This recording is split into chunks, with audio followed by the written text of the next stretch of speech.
Ako po si Cristel Celine Muñoz Duay. Kilala po sa Telescope bilang Casey pag tumatawag po kayo sa Telescope. 15 years na po sa bilang miyembro at staff ng Telescope. Meron po kaming family business which is the funeral home business. 2016 is namatay si tatay. So kami din na nanay ang nag-take over ng business. So dahil po kulang kami sa kapital, at nagtatrabaho po ako sa Telescope, nakita ko po yung opportunity na naglakas po ako ng loob para mangutang sa Telescope hanggang nagkaroon na ako ng pamilya, nagkaroon ako ng asawa. Parehas kaming empleyado ng asawa ko, kaya lang 4 years ako bago nagkaanak. So parang nakita namin na yung antagal namin hinihintay yung bata na wala siyang magulang na nakaantabay sa akin. So naglakas ng loob yung asawa ko na mag-early retirement. So nakita namin yung opportunity na ba't hindi tayo magtayo ng isang negosyo na nakaangkop at saka makikita natin na ito yung nagtitrend ngayon at saka makakasama namin yung anak namin, which is the poultry supply na pwedeng lahat ibenta. So, meron kaming sa mga dog, sa mga cat, sa mga manok, mga abono ng palay, anything one-stop shop yung inisip namin para kumbaga pag pumasok yung kliyente, pag naghanap, is nandun na lahat sa maliit naming store.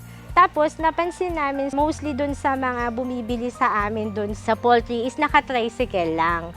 Tapos nag-loan kami ulit ng pandagdag puhunan. Dati uso pa kasi yung mga bote-bote na mga gas.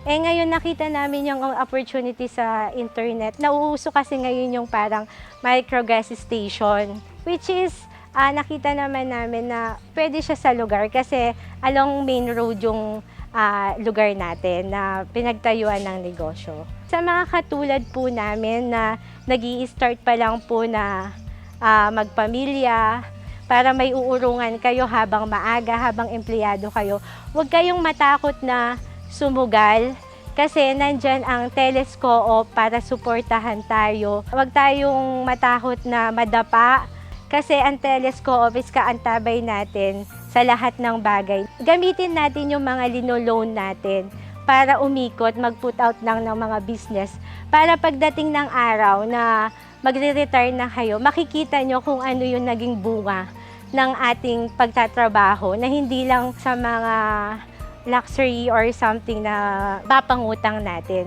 Sa Telescope, nagpapasalamat ako dahil nagkatiwalaan kami para matupad ang aming pangarap na mag-asawa.